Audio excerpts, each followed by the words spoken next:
32 anyos nga South African national nasiko puman makuhai og 4 ka kilo sa gituhuang shabu sa iyang bagahe. Para sa dugang detalye, atong makauban si Luan May Rondina pinaagi sa telepono. May giunsa pagkadiskubre sa maong kontrabando. Ses, base sa profiling o sa nakita sa x-ray machine nga kadudahang butang na konfirmar nga nagda og gituhuang shabu ang South African national nga pasahero. Pasado alas 11 kaganihang buntag dihang na-intercept kining usa ka langyaw nga nakitaan og 4 ka kilo sa gituhuang shabu nga gisulod sa duha ka daw mga libro o gitag-satag sa pagsulod sa iyang check-in luggage o hand carry luggage. Dihang gisulod na sa x-ray machine ang iyang hand carry luggage o check-in luggage, dinhi na nakita ang kadudahang substance nga gipasukit.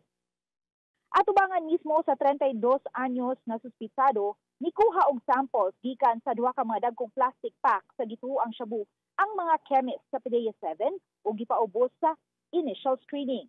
Dihang nagpositibo sa methamphetamine ang test nga samples, gipusasan gilayon ang langyaw sa personnel sa PDEA 7 o gibasahan sa Miranda rights. Ang 32 anyos na South African national, igo na lang sa pagbako. Matud sa suspitsadong langyaw, gisugo lang siya sa iyang higala dito sa South Africa nga ipadaki ning duha ka mga dagkong libro ug ihatag sa higala usab niini pag-abot niya dinhi sa Subo. Wa siya masayod nga shabu di ay ang sulod niadto. Wa siya bayri bugti sa pagdaa sa duha ka mga libro kay matud niya suod niya nga higala ang nagsugo kaniya. Ang naason langyaw nagpailang usa ka IT technician, minyo adunay tulo ka mga anak ug unang higayon nga nakabiyahe abroad. Nianhi lang siya dinhi sa Subo alang sa 5 ka adlaw nga bakasyon. Wa siya magdahom nga prisuhan ang iyang madangatan.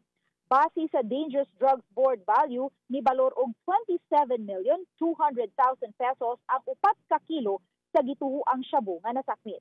Apan pabiling tanghaga kung giunsa pagkalusot sa mga kontrabando gikan sa Johannesburg, South Africa, agi sa Hong Kong dayon tugbas sa Mactan Cebu International Airport. Ses, gikatakdang ipaubos usab sa medical exam ang langyang suspitsado karong adlaw kay dihang gipaubos siya sa x-ray, nakita nga daw may giton nga butang kini. Ses? Daghang salamat, Luan May Rondina.